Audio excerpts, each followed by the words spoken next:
If people pleasing is something that you struggle with, I have to start with you think that you're nice, but you're not. You're actually terrified. You've been conditioned to believe that your worth is tied to how much you can do for everyone else. You tell yourself you're being helpful, but underneath that constant yes, there's this nervous system that's screaming for safety. And today we're going to start with ending that cycle. We're going to get to the root of why you shrink yourself and how to finally stop leaking your energy. When we talk about people pleasing, we're actually talking about protective mechanism. Your inner child learned a long time ago that being agreeable, quiet, or being useful was the only way to stay safe. People pleasing is actually a mask that you developed to protect yourself from the pain of rejection. But the thing is, this worked for you as a child, but as an adult, this is destroying you. You are trying to survive a life that you should be thriving in. But now you will say, but I understand all of that, but I actually physically close up when I have to say no. My throat chokes up and my body is just feeling so anxious, and I just can't say that dreaded word no. And this is where I want to explain that people pleasing isn't just a behavior, it's a nervous system response. Your body is stuck in a fawn state.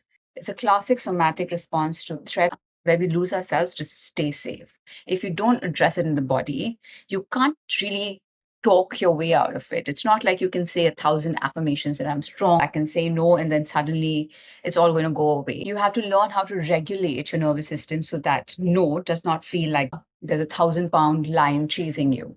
It's not a life and death situation. And it's safe to say no, even if it disappoints somebody. Now, coming to the part of how to actually do the work and to stop people pleasing. First, I want you to start noticing the physical sensations of the yes before you even say it. Is your stomach churning? What is your body feeling like? This is to build awareness of what's happening in your body. Second, I want you to start practicing micro boundaries.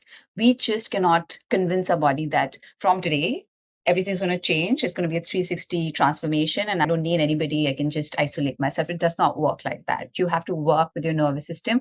Otherwise, it's going to go in a shutdown. So you don't have to overhaul your whole life today. So practice saying no to small things, low stakes stuff, where you are disappointing someone, but it's okay. You know this is important to you, and you can hold your ground there.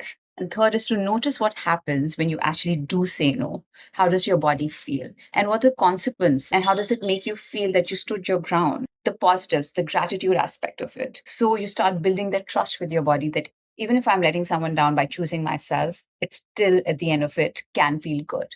And your body is going to be more receptive to receiving that energy instead of leaking it to others that don't quite deserve it. This work is hard. I agree. It's not easy, but this is so deep and transformational. And this is just the tip of the iceberg. And let me remind you, you're meant to live your life as a main character and not a supporting character in everyone else's story. I'm Manika Aggarwal. I'm an inner child and shadow work healer.